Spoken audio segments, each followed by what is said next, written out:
fill your boots. We're all fruit on Tootsie Trade. Tootsie Trade. Hello, I'm Gordon, and I couldn't remember a funny catchphrase. Wink to the camera. I'm Anthony Carson, thriving, surviving, and banned from at least one group chat.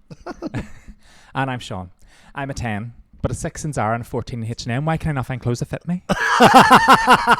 And welcome to Tootsie Trade. I am so excited for this episode. I have said from the second that we had this podcast that you, or this guest, was going to be like my number one guest to have on.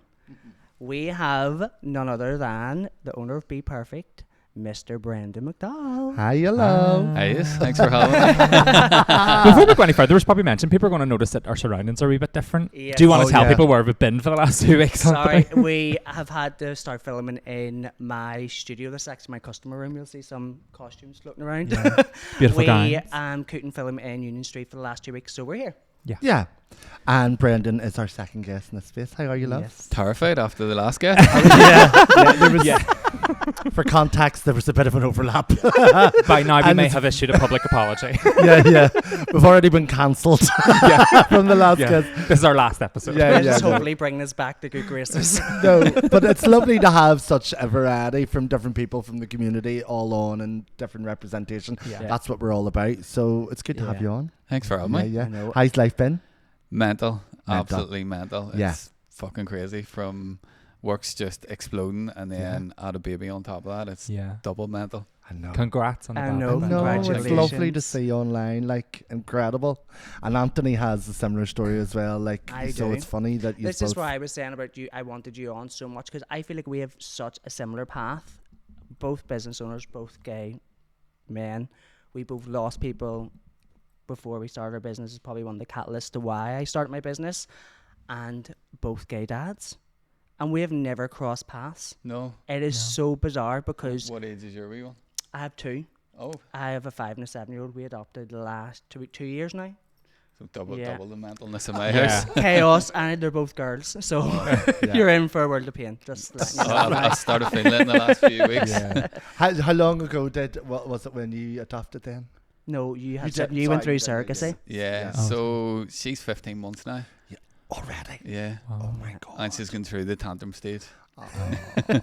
She started walking and she said her first word today. Oh, was it? Biscuit. Pop off queen. Sounds I like love my it. kind of garden. Yeah. She Girl after knows my where her heart. priorities are at. So Tony sent me through the video there. I was out watching it in the car. Watched it about 10 times. She was with her nannies, and when they have a cup of tea and a biscuit, and she's just in her car going, "Biscuit."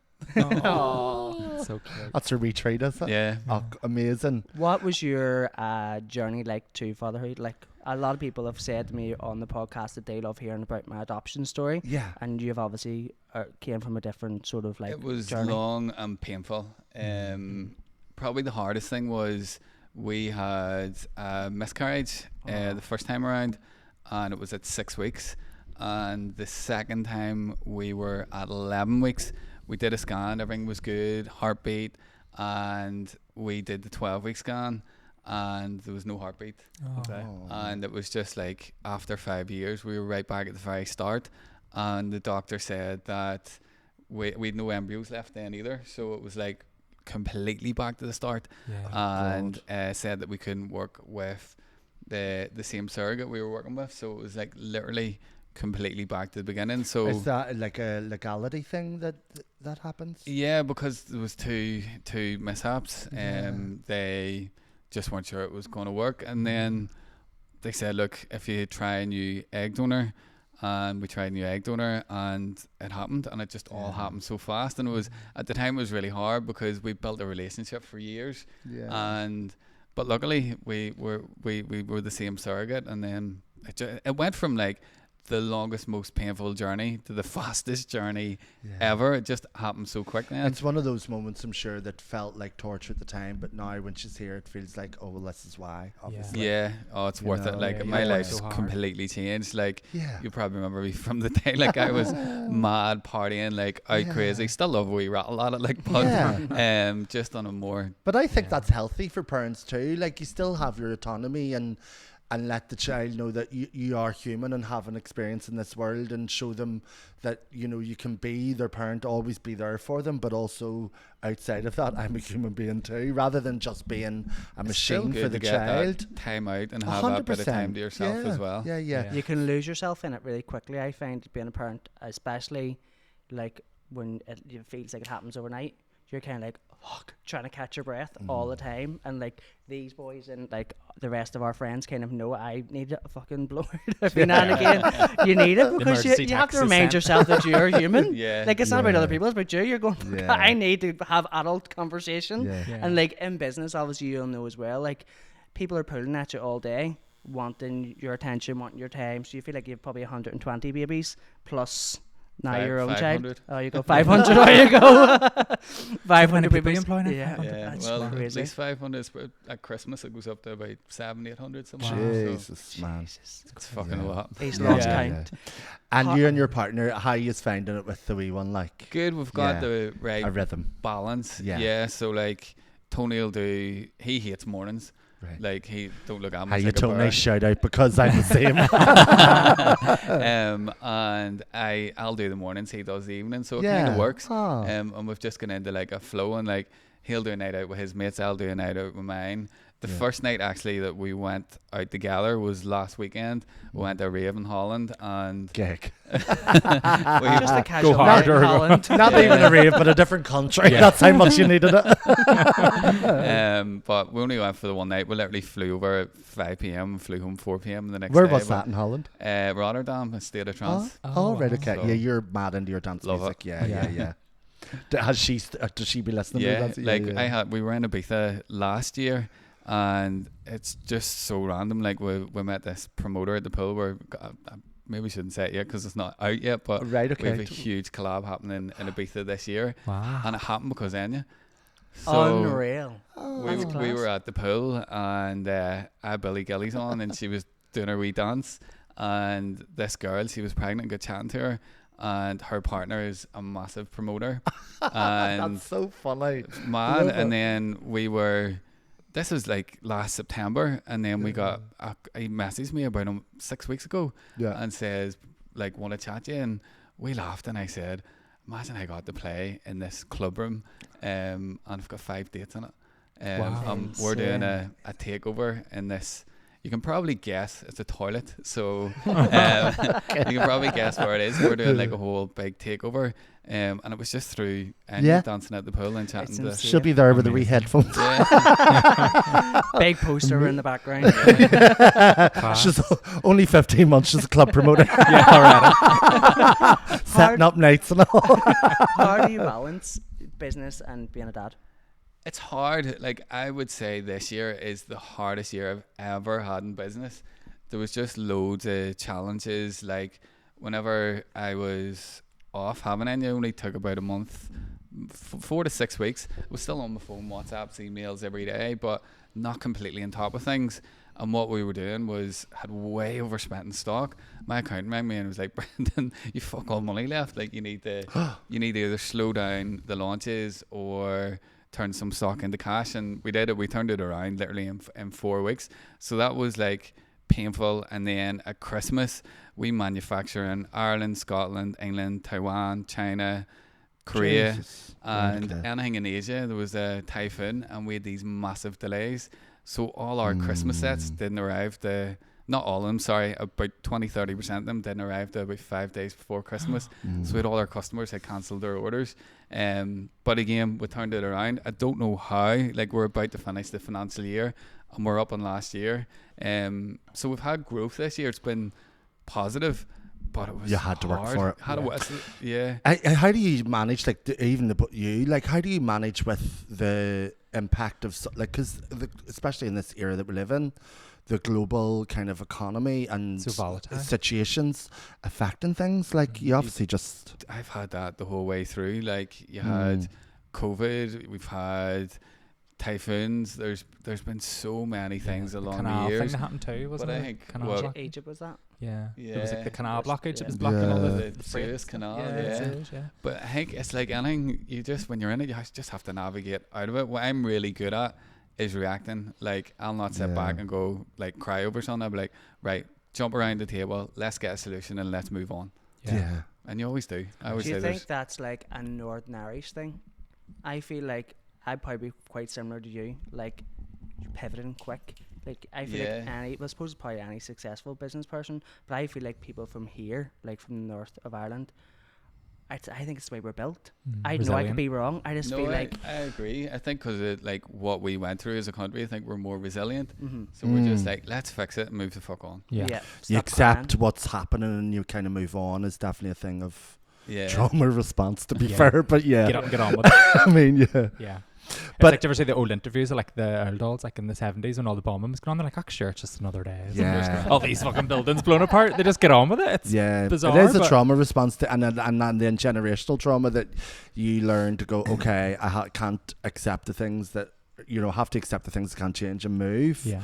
But if it makes a great business and you can, and without taking on the kind of emotional scars of that, I Yeah. think it's a good thing. How many No. stores you up to now? Fuck. There we go. If That's you all can't need to- remember, then it's a lot. I think it's 19. Wow. Amazing. Where are they at? Oh, sure. We'll try and you round can't them remember off. the numbers, so you're trying to tell them the names.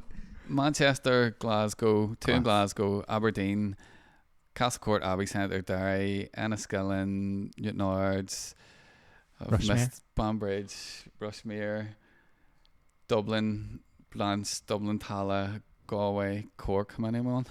That's You're 15. up 15. Do you know what? I think we'll accept that. Yeah. You're okay. No, That was well really done. well done. That was really well done. If your employees are watching, that's good knowledge. Yeah. Yeah. So I wanted to ask you, because like it's obviously boomed and it's everything you do just goes from strength to strength. The original idea, like we're talking to Teddy again, it's that momentary thing that I'm interested in, is how can a moment change such a long strain of timeline in your life? I'm really interested in that stuff.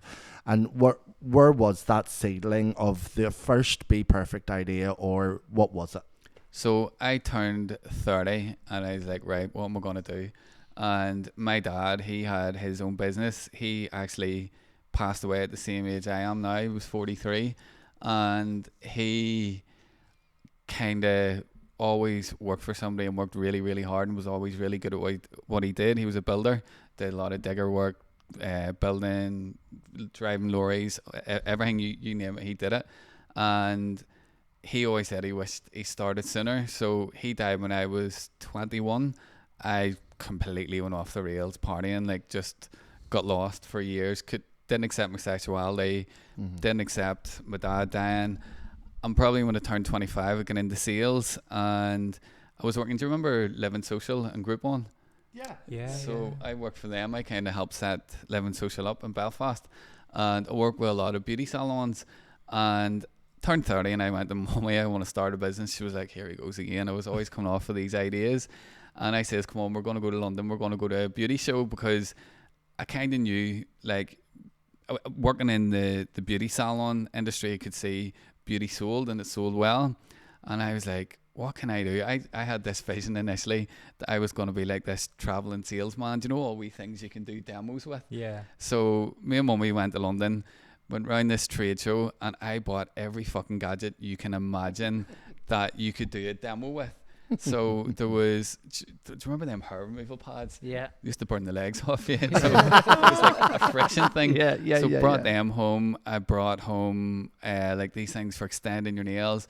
The biggest pile of shite. Yeah. And on the way home, I was in the airport, and I remember I worked for, don't know if I can say the name, but I'll call it hell.com. Hell.com. And it was the worst job I ever did. It was like, I was so depressed working in there. And I finished there, started in Living Social. But I remember in Yale, the ones that actually didn't mind it and did well, they all read this book called The Secret. And I was like, you're a cult. And I wasn't into it. So then I seen the book in the airport and I bought it. And I started reading it on the way home, and I was getting butterflies in my belly. And I was like, I'm really going to do this. I am going to start something with something inside this bag. So there was also then these little eyebrow kits, and it had stencils. So it was like a little stencil and a powder. And the guy that I bought it off, he was from Wales. I met him in London, but he was in Dublin the week after. Right. So I says, here, mate, look, I'll come down and see you. So I went down and met Just him. kind of sporadically, you thought Sporadically. you'd try it. Yeah. So went down, met him, and I bought 50 eyebrow kits off him. And Right. went to the candy centre, and it was a different brand, but I called the wee shop Bperfect, Right. and because he was called Perfect Products, and I was like, what the fuck am I going to call this? And I wanted the word perfect in it, and I was like, what can it be? Because I wanted to be able to do, like, say I had a wee stand, you could have eyebrows at the front, spinning mops at the back, and like just Not spinning mops. I wanted to do see anything you could do a demonstration with. I was Is like, that because you're a good salesperson? yeah, Like and then I was JNL. thinking as well, you're paying for the shopping centre, so you're splitting the rent. Yeah. And then I couldn't get the name for just Bperfect, so I went with Bperfect Cosmetics because the eyebrows took off. So I was in Candy Centre for, I think I booked it for 3 days and was sold out in a day and a half. And I hadn't a fucking clue what I was doing. Me and my mummy went, so we went in, and I was like, I'm in West Belfast, they'll all want like black eyebrows and the big thick stencil. So I was drawing them on and like taking the mirror up, and they're jumping back from the mirror. Took me a bit of time to learn how to do it, but then Applying. when I actually learned, the stencil was so simple. And then you would have got people that were maybe going through treatment or Yeah. just lost their confidence, especially, or overplucked. And then you used to, like, when I learned how to do it, you used to put the mirror up, and like you'd have people crying in the chair because they felt so good about themselves. And I was like, something so small can mean so much to somebody. And that just kept escalating. I think the week after I went to Abbey Centre for 2 days, and then I remember my mummy is the biggest worrier in the world. I booked Castle Court out for a week, and she was like, oh Jesus, don't do that. It was like £500 for the week or something. Booked it, and she was like, there'll be nobody in there Monday, Tuesday, Wednesday, you just book it for 2 days. And I was like, it's nearly the same amount of money for 2 days it is As for a week. And it just went from there. And then about 2 months in, I think it was, I was like, I can manufacture this, and started doing research online.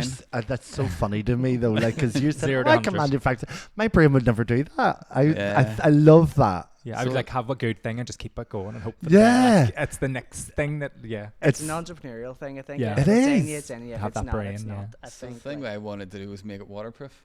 So Right. then I manufactured my own Right. and put an oil into the powder. So then the powder was completely waterproof and smudge proof, and then that blew up. But there's been like loads of big monumental. People are like, oh, what was the turning point? And I'm like, there was probably one every 18 months. Yeah. So like doing the first trade show, doing the first shopping centre for 2 days, then doing a shopping centre for a week. Then we started doing trade shows again. My mum was like, I think it was a wedding show in King's Hall, it would have been the time. Mum was Yeah. like, don't pay that. And I was like, boy, there's more footfall, more people are probably going to purchase. Did really well at that. Then I went to Dublin, started doing trade shows, and then I went on the road. I had a van. I had a car. So I lived in a 2-bed flat in North Belfast. I had a car, and I was carrying all the chairs in and out. The walls were getting wrecked. And my first warehouse was over in the Boucher Road. And it was literally, do you know, one of them just single doors? Yeah. And it's like probably the size of, not even the size of this sofa. And Right. that like a was my storage, first. like a literal Yeah, storage unit. like people use it moving house or Yeah. something. And then And that's what you're using to set up shop, basically. yeah, and then I traded the car in, got a van, and I realised when I had a van, I could get 2 stands. So you could go to the likes of Balmoral show, you could have 2 stands, and then you were lifting double the money. And then I bought a second van, and I went to my sister, right, you can do the shows and the shopping centres in Ireland, and I'll do the UK. So then we spent about 3 years. I was driving from Glasgow to London and back again on the boat, back over to Dublin, back to Belfast. And Hard slog. The first hard, time I hard, seen hard slog. Bperfect was Wow. one of your vans parked up outside. I had a studio up in Laganeel, and I parked outside it before, and I was that's like, where I used to live. yeah, I was like, what the fuck is that? I was like, what is that? I had a studio like just at the shop there at the Spar. Right, okay. I was long there for about a year when I first opened the costumes. But I can remember seeing it there and being like, what the fuck is that there? Like, what is it? And it was actually a girl who worked for me. It's like, there's these stencils, and she had bought one. She's like, they're brilliant. You must have been flogging them fucking around everywhere. Brilliant. I find it interesting because we are other parents in a way. Like your mum being so nervous. Why were you not like that? Do you know what I mean? Like, I don't know. I think I've never taken any huge, massive risks. So, like, I've built the business to where it is without, like, going crazy. I see a lot of people that get into business, they have a little bit of success, and then they take bank loans. I've all self-funded, never taken a loan, never Class. had investors. So, like, I've always like saved a little, added little, saved a little, added little. So I always knew if you did one calculated risk and it didn't work out, you're going to be okay. But you'll see some people in business that get a bit of traction, they'll get a bank loan, they'll throw everything at it, and they'll take a big gamble. Yeah. I'm not a gambler. I don't even know how to use them fruit machines. So Yeah. I like to live. You should be in a fruit like. I went to Vegas and was like, this is lost in me. Yeah, I want to go to the yeah. shows and just walk about the themed hotels. I'm not I a gambler at all. I don't know how to do it. You've taken calculated risks, but like, Yeah. what was the biggest risk you've taken? You went, fuck, if this doesn't pay off, I am screwed. Oh God. Or like the biggest risk that you, maybe it was still calculated, but maybe failed. What was the biggest fail? God, there's been so many. I'm trying to think of the worst one. You've hit them well because it doesn't seem like you. No, that's yeah. It's not even a fail. It's like it could be internal. It could be anything. Like Just something that- something. Do you know what I mean? Like everything I think in the beauty industry moves so quick. Like a lot of your stuff is online, e-commerce, as well as now. Well, it started off e-commerce, didn't it really? And then moved to e-commerce and then went into in-store. One of the biggest things I would say that's made us risk averse is having omni-channel. So what you find is, like I'll give you a good example. When TikTok Shop UK started, a lot of brands forgot about their Shopify. They were like, TikTok were throwing money at you. They were sponsoring your lives. Like we were doing lives and you were getting 1 million people joining. And like I used to stand That's on the insane. live for 14 hours and you maybe would have had 1 million people throughout the day joining your live. Wow. But it was massively backed by TikTok because the UK was the first place that they did it. So we knew this isn't going to last. So I remember the marketing team at the time were like, can we just count TikTok as part of an online sale? And I was like, absolutely not, because Shopify, we own the data, we have the phone number, we have an email address, we can retarget our customer. TikTok, you obviously don't. And you're taking a cut. They're taking a cut as well. They're taking a cut, and at the time it was free. They were actually, see at the very beginning, they paid us for every sale. Now we have to pay them. That's good. Well, they knew what they were Yeah. doing. Yeah. But a lot of brands probably thought, let's jump in this. Jump but in. I was very protective of our Shopify, and then we also had like our pharmacy, Superdrug, and our own stores then as well. So what we found this year actually, which is I think the way the world's moving, most of our growth this year is coming from offline. So like online slightly up in last year, TikTok Shop is slightly down, TikTok Shop UK, TikTok Ireland's booming, but I know it's not like, it's newer in Ireland, so there's a lot of... It's not something you could base your business off No. trustworthily Yeah. long It's just term. hype. It's hype at the minute. Yeah. But do you not find, like, I feel like there's so many more people moving around, which is probably, would you see more sales in the stores now than what you had previous think years as well, because of see, COVID? if you think of like retail spaces now, we'll pick Newry as an example.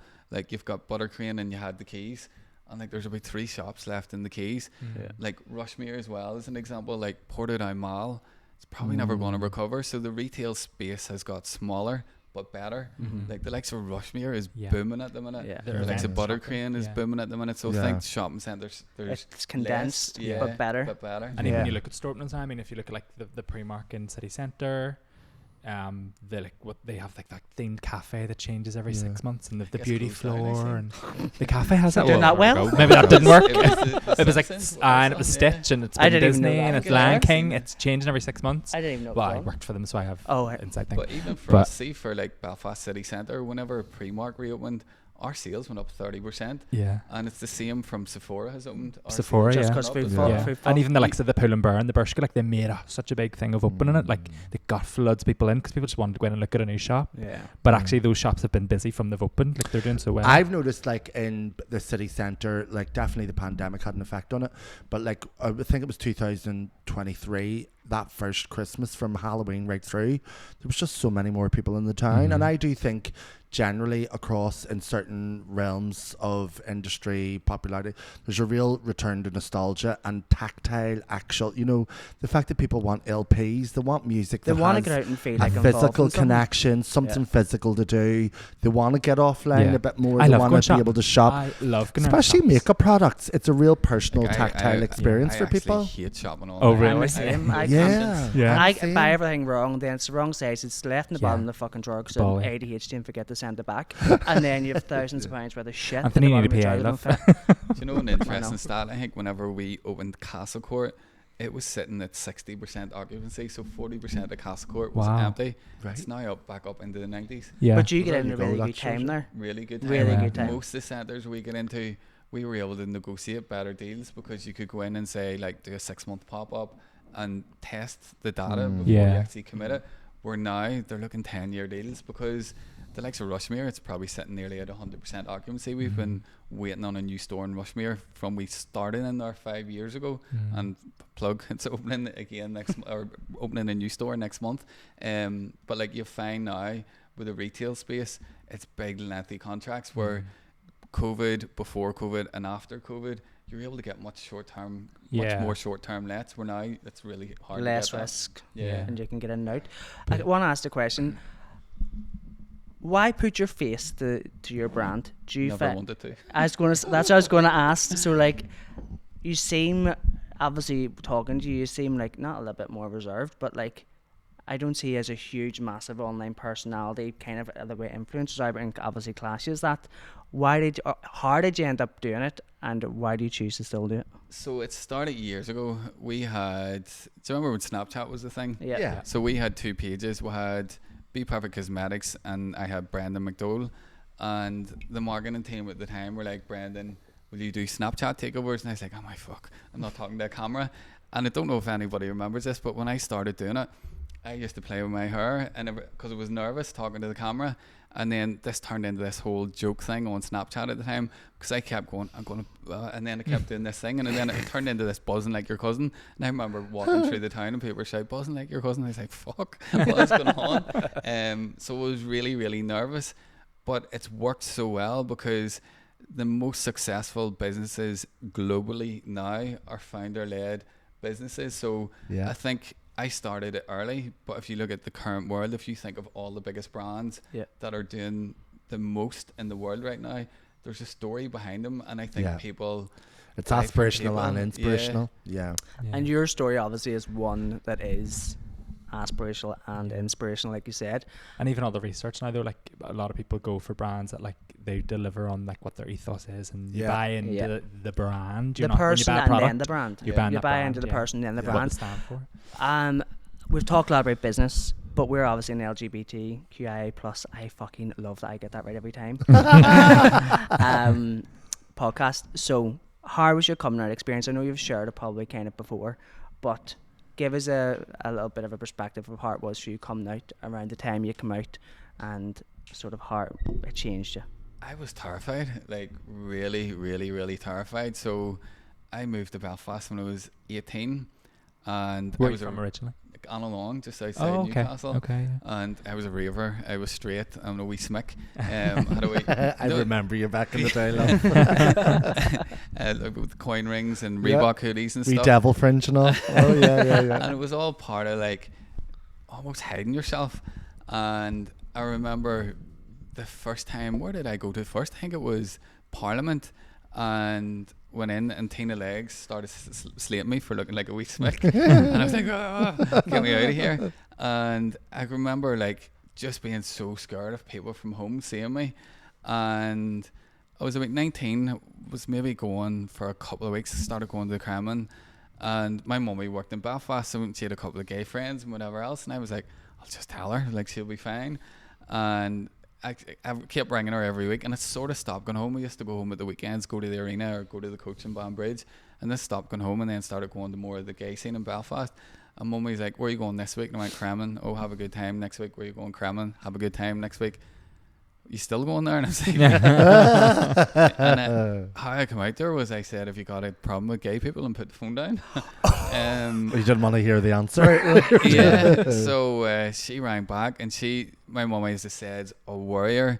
Yeah. And she hadn't an issue with me being gay. She was just worried about the rest of the family. Yeah. Was she ever going to have grandkids? What sort of like quality of life was I going to have? So she had no issue with being gay, but she was just the worried mummy. And rightly Yeah. so, she had gay Yeah. friends because she knows their experiences. Do you know what I mean? Yeah. We So- talked about this at our Mother's Day episode Yeah. as well with my Yeah. mum on it. Your 'cause mummy get crashed. it took me, I kind of went wild. 19 was like, fuck, your house. My mum done the same thing. Like, just take your time, you know, don't be worrying, you don't have to tell everyone, like, it's fine, just figure it out. But I took that as, like, you're not accepting me, fuck you. Yeah. And I went mental. I mean, like, I partied, did the whole thing, and it took, we said on the podcast, it took years of, like, fighting and, like, arguing and loads of parties for me then to realise and become the parent that she was only looking out for me. She was just trying to protect me, and it wasn't from a place of, like, not accepting. It was just like, I just need you to be okay and know that you're okay. I'm worrying. My biggest critic was myself. Like, I told my friends, like the lads at home, and anyway, nobody had an issue with it, but it was me. I couldn't deal with it. And I told my dad. He had his accident. I remember it was like on a Sunday at 1 o'clock, been out from the Saturday night on a bender, and rang him in a terrible state and told him. Couldn't remember. Woke up in the Monday morning and got the phone call and said, you need to come to the Royal, your daddy's had an accident. And I was like, fuck. And I was like, and then I remembered that I told him, and my auntie said, all he's asking for is you. And I was like, oh Jesus, how am I gonna do this? How am I gonna face him? And like, it was awful. And I remember going over to the Royal, and he was there. He was in the neck brace thing, and he just put out his hand and said, I love you. Oh, don't. Oh God. Sorry to make it emotional, but I'm getting emotional for you. Sorry. So yeah, and then he turned around and said, if anybody's got a problem with it, I'll sort them out. I was like, you'd be great use. And do you know what? It was really weird because he went into hospital with broken bones, and he broke his back whenever he was taken down like a chimney at a priest's house thing, and it fell on top of the digger, and he broke his back, broke his ribs and whatever. But it was November he had the accident, and on Christmas Day he walked. It was the first time he'd walked. Wow. And then they were going to let him out early on New Year's Eve, and then they said he had this thing MRSA, which was a hospital bug, and it was a new thing at the time, and nobody really understood it.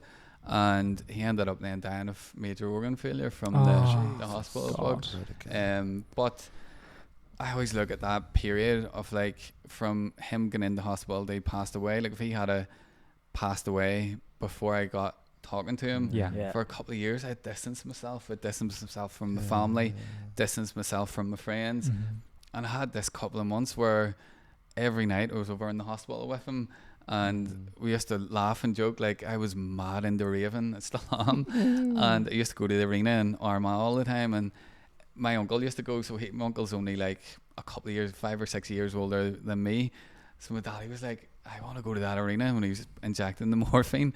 And he was like, I wonder what one of them raves would be like. You're like, just keep injecting that morphine. You know all about it. So it was nice to get that time and know that it sounds like he knew accepted. he needed you to be there to let you know, no matter what way that was going to go, he was going to let you know it's okay here, you know, which I think that's what was making me emotional about that, because he was determined to let you know whatever it took, you were good with him, you know, which was... Of course. Do you remember years ago the nightclubs would have sent you out now it's all done on social media, but you used to sign up and become a member in the clubs, and you would have got your membership card, and then they would have sent you the lineup for the month ahead. So I got the arenas lineup and put that in with him. You got to go. That was so he could pick what night he wanted to go. Oh God, love him. It's crazy. Yeah. Oh, that's amazing. And then so that was your kind of coming out experience, and then you're not married, are you? No, I got engaged about 10 years ago. Forgot about that. 10 years? Probably, no rush, Sam. Yeah. Okay, No, that's maybe I mean, not 10 years ago. We're together, 17 years, I think. Wow. Yeah. Amazing. And then we got engaged. Because you lived away in Australia for a while, didn't you? Yeah, How long did you live in Australia? For a year.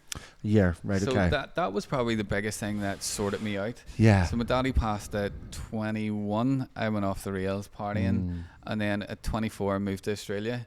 And it's weird when you go travelling, you find a lot of people are travelling. It was a holiday rep for a wee stint before that. But you find everybody that was away, they were all run away from something. They all had a story. Did you recognise that? Yeah, and you bond really quick with whoever you're living with or working with. And then I feel like I went away a little boy and I come back a man. It was like I wasn't there for my mum, I wasn't there for my sister, and then when I come back was like, I need to be there for them. So, and my mum also knew I had to go and do my thing. Like I had to Yeah. go Yeah. and sort my head out. Yeah, and just come figure back. your shit out. Yeah. But then, like, if you don't have them sort of times to yourself, you're never going to get to where you are now. 100%. Because Yeah. if your head's gone, and there's so many people I see who have some amazing ideas, they have so much potential, but because they're in their own head, they can't get to where they need to be, or they can't just I figure it could out. never in a million years have run a business, business, in my 20s. No. No. No. And it No. takes I think it's a certain type of person, you know yourself, that can run a business.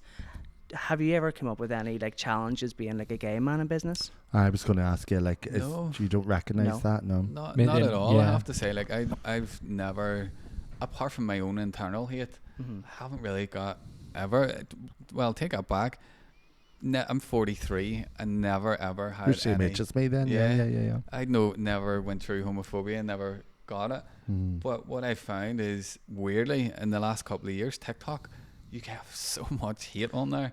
So I don't really push anything much on TikTok. Yeah. Instagram's totally different. Like, get no hate on there, but TikTok, you can definitely see. I feel like from things have changed in the world, you know, there's all these trans issues, and I feel like that's then leading into even more homophobia. Yeah. And I feel like the community's in a bit of a nosedive, the way we don't want it to go. And it's, I think the world's in a bit of a scary, dark, Yeah. There's deep infighting as divided well. place. We're Yeah. fighting amongst each Yeah. other too, and we should all be there For and support sure. each I other. mean, the distraction techniques that the other people are using to diversify the community is definitely, you can see that it's worked, yeah. but it's Mhm. fucking wrong. Yeah. Like, it's, you know, Well, divide and conquer. Yeah, that's the exactly what's thing. happening, yeah. I think if you remember back in the day as a community, we were all ostracized from each other, so we found each other. I always say, like, the gay scene was the perfect like bubble of how Protestant and Catholics could mix well together, long before it became the Good Normalised, Friday yeah. Agreement, anything.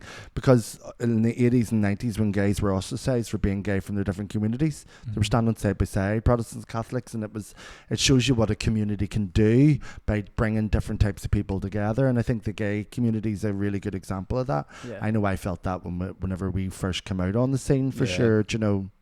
Yeah. Because I remember my best friend, like at the time, he was from the Shankill, and his dad blew up and lost his legs. And then we were at a party one night, and another friend from West Belfast, turns out it seems like their fucking family had went at each other or whatever, and we were all sitting at a party like laughing about it. You know, it's Yeah. like not The laughing, but like you could- laughing Yeah. at the Yeah. situation You could where find humour in it. how much things had changed in our day compared to what it was whenever Yeah. what had happened with our parents. Do you know what I mean? Yeah. Yeah, 100%. And you really advocate for the gay community through Bperfect. Like, you sponsor a lot of stuff, you do massive pride stuff. Do you do that purposely because you're a gay man, or do you do it just because it's just right? Yeah, obviously I'm part of the community, and always have been from I was 19, and you know we've a lot of gay people in that work with us as well. So it's important for me. Diversity doesn't stop at being gay; it goes even further. Like, we do so much for, you know, anything from childhood cancer to the gay scene to even supporting female in sport.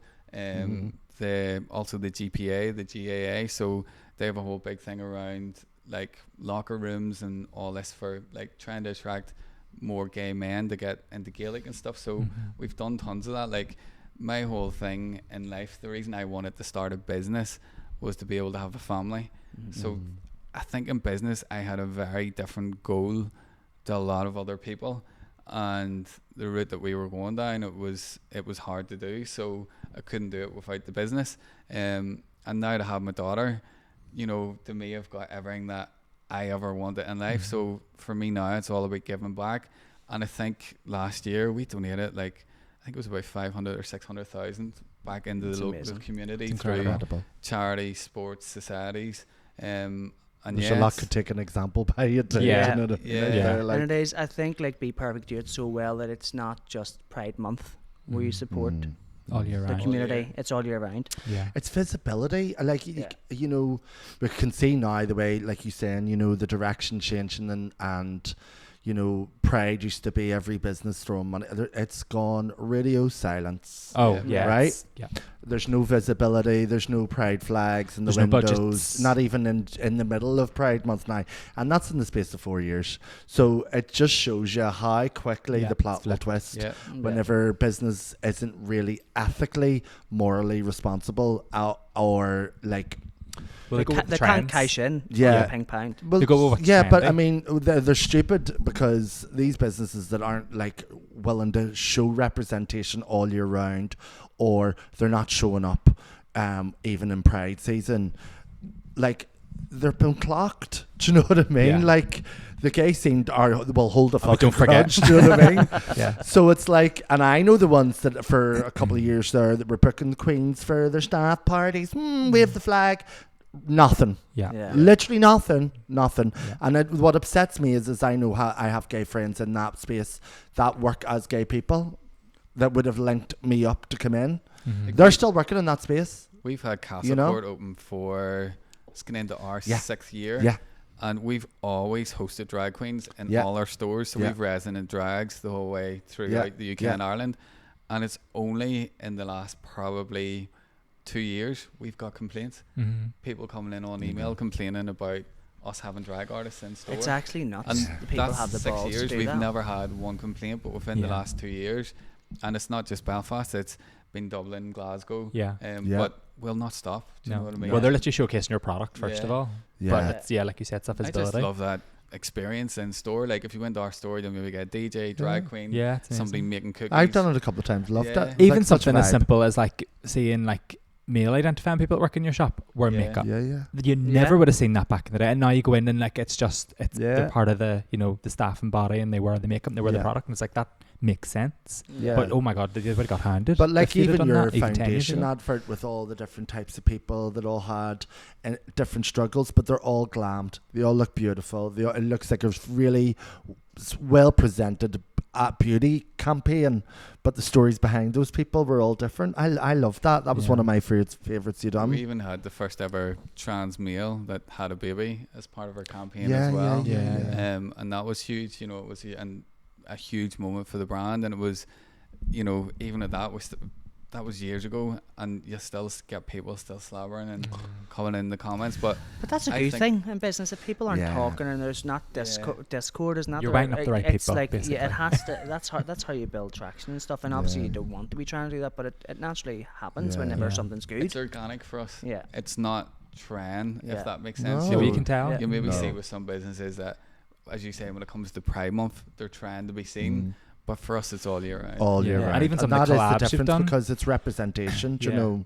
Like the one you did with Jacqueline Jocelyn, like I found it like her mum's from here or something, and Yeah. I was like did Mhm. not know, and The I love Vivian. EastEnders, so I was like fangirl, and then to know that like she's a connection to here too, I was like that's amazing. Yeah. Yeah. The We've Vivian, always you did done one with great the Vivian too. collabs. Yeah. Have to give a shout out. My favourite palette was the Vivian. Vivian. Yeah. Drag Queen Dream. Lived for that palette. Did I see he's Bless bringing her. the Stacey Marie back? Isn't that who it is? Yeah. So pallets like evaporated through COVID. Yeah. They were huge. Do you remember everybody used to be doing their YouTubes and opening Yeah. their drawers Yeah. and they had every pallet there. And then the first year of COVID, pallets blew up for us. Like we doubled the business that year, and it was mainly selling eyeshadow palettes. And then everything went to this barley there look. Yeah. Luckily, we were at the time working on foundations, lipsticks, bronzers, and all that sort of stuff. And there was a massive shift then, like palettes barely sold. But I think this is the year it's coming back. 2016 nostalgia. Yeah. Again, It's a nostalgia's massive the thing, thing. isn't it? Yeah, it's yeah. mad how quickly the I think trends it's, you know change what it is? too. I think when the world Highlighters back, is- kids. Yeah. Get on it. And I seen someone the other day doing, like I wouldn't really follow that much about it, but like my husband, he's like avid, like watches all the YouTubers and all, and yellow apparently is a big colour coming back in. Don't be scared of yellow makeup and scared of yellow lips and yellow eyes and all, like But crazy. palettes, for example. But again, it's one of those things where self-expression, like when It's the creativity. it's politically, makeup has always been a pushback against what's going on politically. Like, Yeah. so for example, The punks. the more you strip down people's needs, self-expression into fascism and repression, people push back with colourful makeup and the beauty standards. Things get more dramatic, shoulder pads, metallic sequins.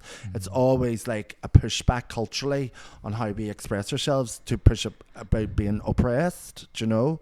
So it's no surprise really that, you know, that We the all need a bit palettes of are colour back. at the minute, right? Yeah. Because the world's on fire. Yeah, It's nice to have those bright things in life. Like, What's next for Bperfect?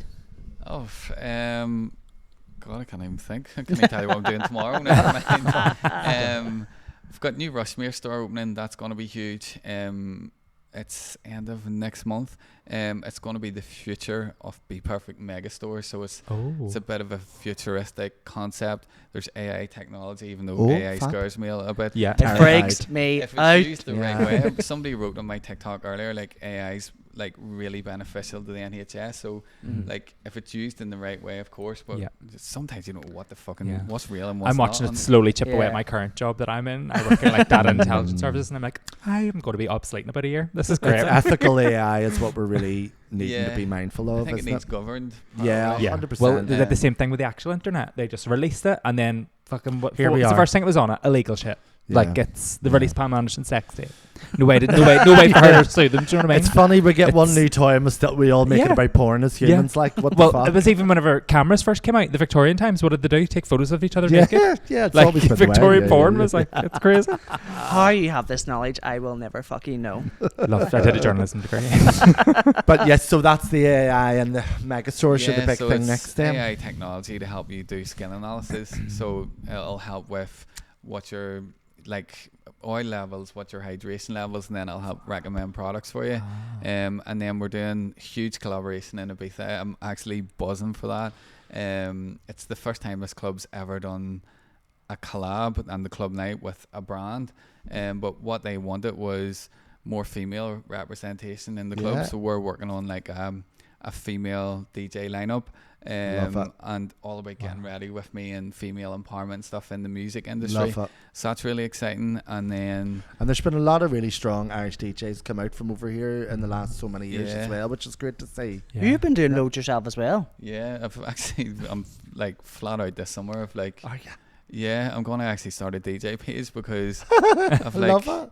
I think I've like 15 gigs between. Are you April- producing music? Not yet, but that's the next. Your stage. next thing? Yeah. Yeah. Was that organic, or did you go to lessons, or how did So that I come about? DJ'd when I was 8. Well, probably from when I was 17 till about 19. Okay. And it was vinyl. I never took it serious. It was just a hobby, and I've always been mad into dance music. Like I mean, Yeah. obsessed. And then it was about 3-4 years ago. Carrie Ann KD, she was working with us at the time, and I was like, I'd love to get back into it. And then we started doing day parties. It was before all the day parties had kind of kicked off in Belfast. We did it in Filthies. It was about 3 years ago. Yeah. And I was like, fuck, I want R.I.P. to DJ. Filthies, by the way. Been knocked down. It's gone. Terrible. And that was, I think it was 3 years ago. I did my first gig in Filthies. It was sold out. It was brilliant crack. Yeah. And then we started doing them more often. And then the last couple of months, I've just been inundated with people reaching out. So I've signed with new management and doing Ibiza. And doing loads. Unreal. Yeah, so Unreal. How do you do Hilarious. it? I don't fucking know. What's your routine? What passionate is your about that, routine? so that What helps. time do you get up in the know. morning? Yeah, it is crazy. It's just I think I'm riddled with. Are you ADHD? Yeah. I'm the same. I'm riddled with My it. brain is just constantly going off. I actually Yeah. said to Hannah in the car on the way in, I was like, am I always committing to all these gigs? Yeah. So what are you up early? Like are you 5:30 in the morning, or are you like get me up and then I'll 7:30. just 7:30 and then Yeah. just deal with the shit that comes through the door? Get up, have a coffee, have a think, catch up my emails, then take Anya, sort her for an hour, and then go to the gym, and then I go into work for about 10. That's not bad. That's a nice wee start. That's Yeah. a good start to the morning I for like it. having such a big business. Yeah. I'm not going to lie, you lost me at 7:30. I was like, ah, my fuck. He's running into bed as your own night. My horse was like, nope. I think the good thing is I'm busier than I've ever been, but one thing I will say, I don't feel like I've missed anything with Anya, because what I'll do is like work around it. So like if I have to work a Saturday, I'll make sure that Tony brings her in for a couple of hours, or Yeah. if I know I have to work late, I'll work from home in the morning, so I'll get a couple of hours with her in the morning. So I feel like I'm always there, I'm always Yeah. active in her life, and even though life is completely hectic, I don't feel like I've missed anything. Yeah. Good, Nice. good. Would you have a Good. second? Yeah, Yeah. I'd love to. Okay. Maybe Not get over bad the advice. stress of the first one. I don't want to stay on camera, but I have two. And Maybe do they're the gigs a in year- Ibiza first. They're a year and a half apart, and it's great because when you own your own business, you have the flexibility, like you said, to be able to make sure that you're there for everything. But especially two girls, fuck me, it is hard work.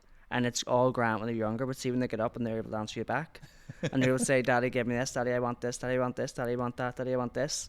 Then you're screwed. Yeah. Davis.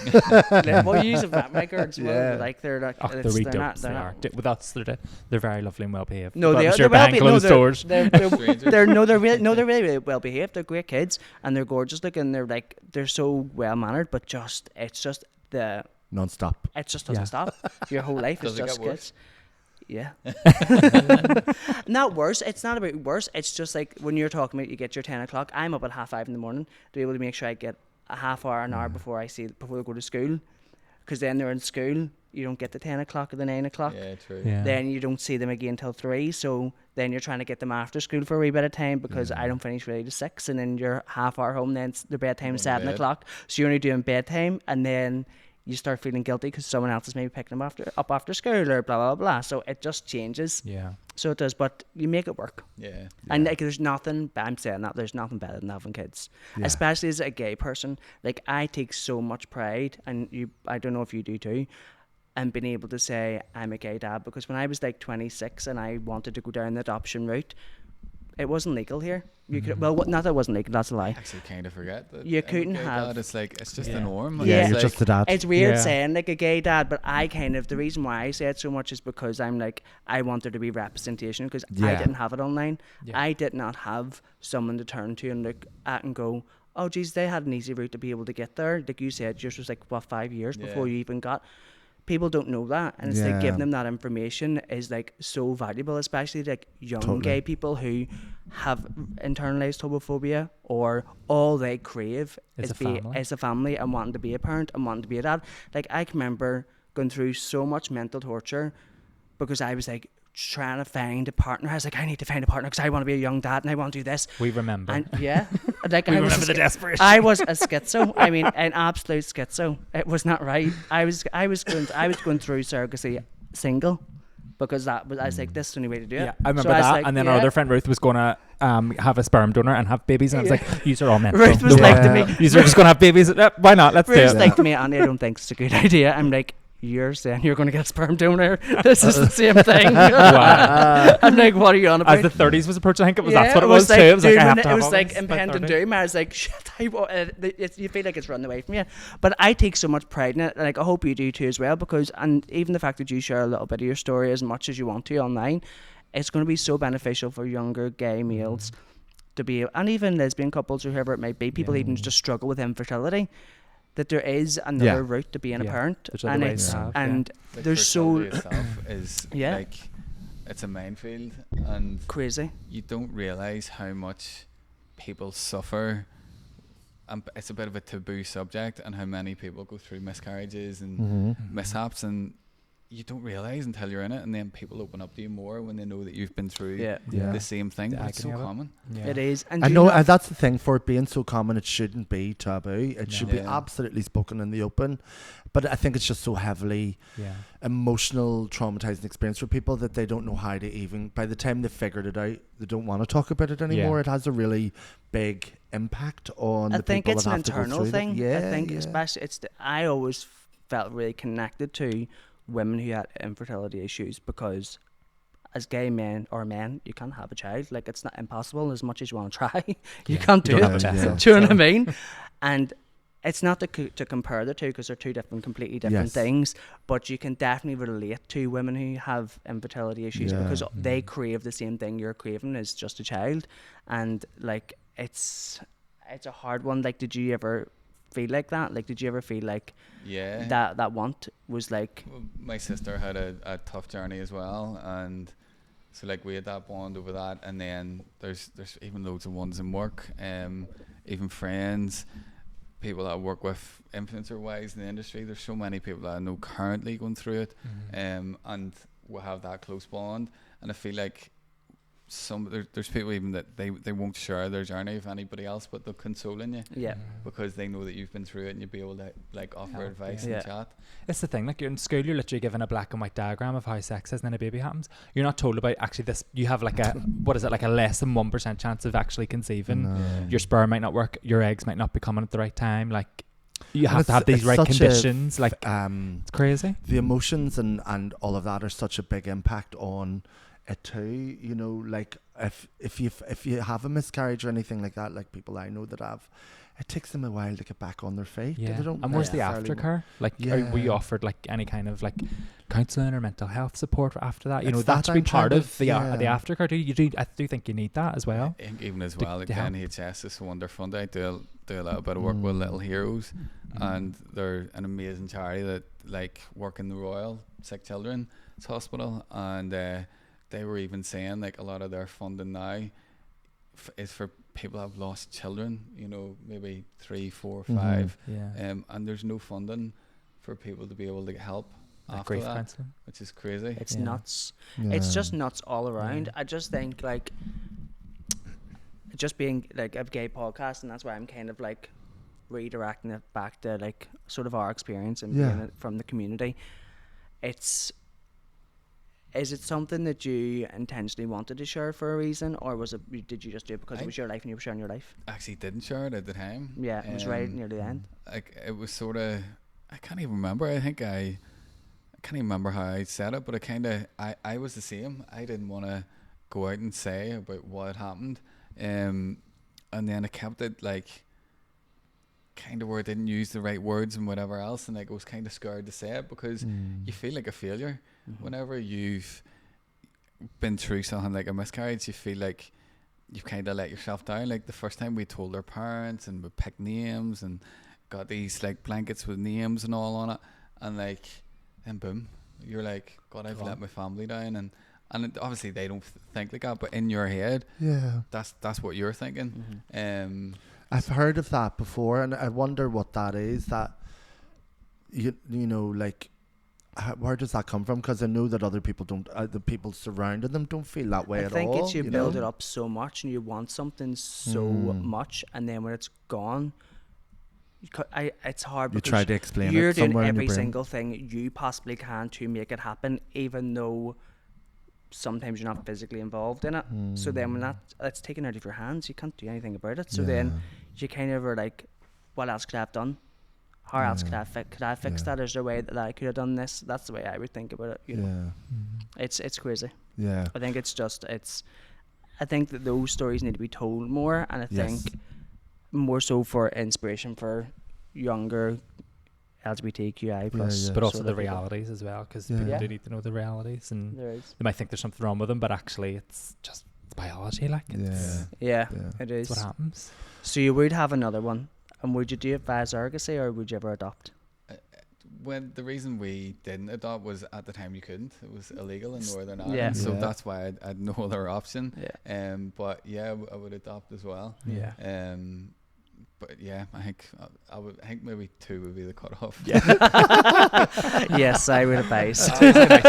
Does your partner know this is what you're thinking? Yeah, he As well. was all along. It was like, let's see how we're going on. And Yeah. honestly, the love that it brings into the house, like it's mental. And your mum, obviously, best she's mates. besotted, yeah. And then we'll have my niece as well. She's 3.5. Yeah. They're like wee besties, and she had her first sleepover with her at the weekend, and you could see where they were like, do you know your niece is that wee bit older? She's like, she's talking, she's communicating, and then it's just she was like, I've had enough of you. Can you take her home? Get her away from me. Yeah. You've had your It was sleepover just me back. for a while. Get What's out she of doing here? Yeah. I've had enough. But you know what? There'll be double trouble whenever Yeah. she starts talking. Yeah. They had 2 water bottles, and Ava's was all pink and coloured, and Enya had a plain plastic bottle, and she wasn't happy with that, and she kept setting it down and coming taking Ava's, and then Ava's like, give me that bag, and then they were fighting Over over it. Like, here we go. Yeah. Well, that's what two's going to be like Yeah, all day constantly. long. maybe get a wee boy that's a wee. Well, who knows? Actually, yeah.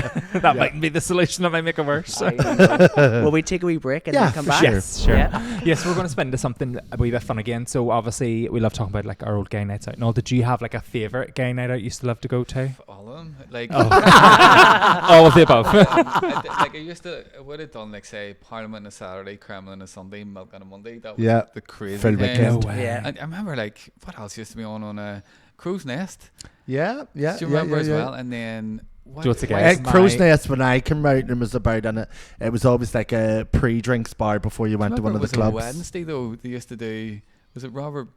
Some people have Robert mentioned- May Slosh. Well, some Yes. people have mentioned OG White's Slosh. Tavern as well. White's Tavern was Yes, Slosh. yes, Yeah, yes. fucking Because love people keep White's messaging us being Tavern. like, talk It about used White's to be Tavern. upstairs and White's, and then they moved Yeah. it to Shoe Factory. yeah. Yes. But in the White's Tavern, Oh, is it that was where Slosh fucking started? Yeah, and it was the vibe. There's been people Was it? messaging us because It we was haven't the talked about vibe it. midweek. I Yeah, wasn't. yeah, I yeah, went yeah. downhill though.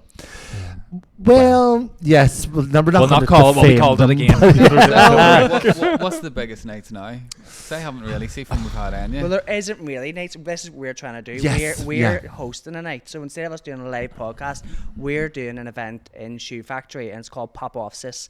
And it's basically drag queens, go-go dancers. We're redecorating the whole place. We're doing pop songs, playing all the one pop after girlies. another, then changing hopefully at night time and going for like a more dancey vibe.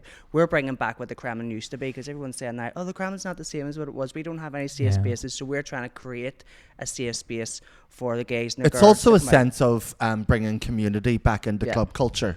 yeah. So that's kind of the thing that I've been thinking about for a long time. And people like ourselves have been around long enough to know there was a sense of community in it, and the dancing and enjoying each other and the self-expression and all of that. It was all one thing together that created an energy and a vibe that really allowed people to dance and be free.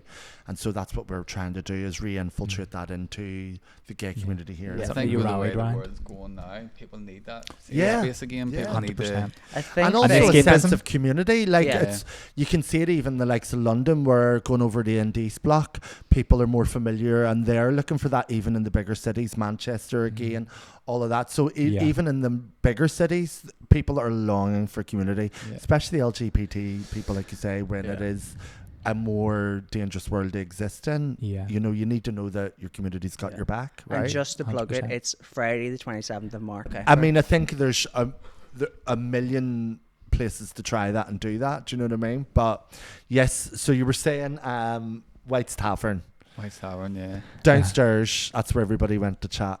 Did that No. used to be a gay place? Yeah, Well, on gay Wednesday night, night. yeah. Yeah, it was big God, gay that's night mad. Wednesday night. You funny you mentioned the Crow's Nest. My husband's daddy used to DJ in the Crow's Nest Really? back in the day. Do you Yeah. remember there was the upstairs in it as well? Mhm. It was like a wee dingy club. Oh yeah, And the cruise. Yeah, And I remember Dubarry's me, too. Tina, No, and nobody's Portia had mentioned a night Dubarry's. out. Forgot about Dubai. Yeah. Where was Yeah, Dubarry's? yeah, yeah. Round behind where Haymarket is. yeah, It is Haymarket. Oh, Yeah. that's what it was. Oh, Yeah, okay. yeah. I remember telling my dad I was going to Dubarry's one night. He was driving me into town. He says, "Fucking Dubarry's." He says. I went, "Well, yeah, well, I hadn't a clue." He says, "That's where I went with the 70 when I was 7." Dubarry's used to be a bar over in Sailortown where Down all the Sailortown. prossies went, Yeah. right? It was the And first all the- bar you got to when you come off the boat. So all all the the men- sailors went there. So all the men that worked prostitutes in the went. docks all all the used to sex go to workers. Barry's, and he says all the ones he worked with when he was 17 tried to pay for him to get a prostitute. He went, "Oh no, no, no!" He shut himself, couldn't do it. That's a story you tell. And Jay. I went, "Well, Your it's mother a could have been very a sex different." yeah, yeah. And I said to him, "Well, Dad, it's a very different to Barry's. Yeah. Nobody's paying for it."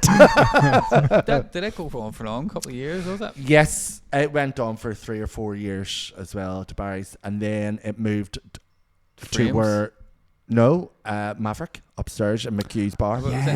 Yeah, Oh, was yeah. it not called Frames? Oh, it was McHugh's. Hughes, yeah. What Yeah, was yeah, the yeah. name they Frames give was- that? behind. Yes, yeah. What was the name they give that? And Portia hosted it. Oh, The God. Fox Den, I want to say. Was it something like that? Yes, Wasn't yes, it? Yeah, it was yes, something yeah, like yeah, that. yeah, Yeah. But I That's wanted where to. Maverick is now. Is that? Yeah, Yeah. so just Oh, yeah, before yeah, Maverick. yeah, What yeah. did you call the fella behind the bar who had one tooth? Sally or something was his name. What was his name? Do you remember? He only had one tooth. Behind the bar where? Oh yeah, no. I'm not saying the name. Oh, okay. Sorry. Anyway, Behind the bar where? Am I right though? Yes, but Yeah. no. That's, Okay. yes. But what was We're not going to say the name. No. I wanted to ask you about, because obviously you running the business and you being who you are and sharing parts of your life online, how do you manage the social media online with your reality? For me, it's keeping it real. Yeah. I think there's so much fakeness Yeah. online, and like with AI, with especially like social media now, you don't have to have a following to get a viral video. No. So there's so much, you just don't know what to believe. So just always stay true to yourself. 100%. And my mum always keeps me really grounded. Like social media to me is just about sharing my story. I want to inspire people in the gay community. I want to inspire people in the business community and people that come from nothing. You know, I had no startup. Like I started Bperfect with £500. So for me, that's what social media is about, is to inspire other people, whether it be some young 17, 18-year-old at home wanting to start a business, or somebody from the gay community that wants to feel comfortable in themselves. And I kind of keep it like that, and I don't get carried away. Like sometimes the marketing team, especially Hannah, will try and get me to do silly TikTok dances and all, but I'm like, it's just not me. So I just always try and I stay think Jump it's on this that trend. people, especially in this day and age when it's so fake, again, coming back to that same point, hate to labour it, but people are looking for truth and nostalgia in a world of craziness, and I think that's the best way you could lead with it. It's all, I personally find it's better to know at least you haven't sold yourself out, and on a base level. Do you know what I mean? You know that you I also love that it's your mummy that keeps you humble, because my mummy's it's just Irish mummies. They're like, don't you be getting too fucking big for your boots. It doesn't matter what you've done. Get up, keep your fucking head in the ground and like, not too much. Not too much. Keep it Settle real. down. Keep the focus of what really matters. What I laugh about those, like the influencers, and then you see that, then going, oh, this is where it's going. Like people are trying to be natural and authentic, so then they're all trying to do it and it's really inauthentic.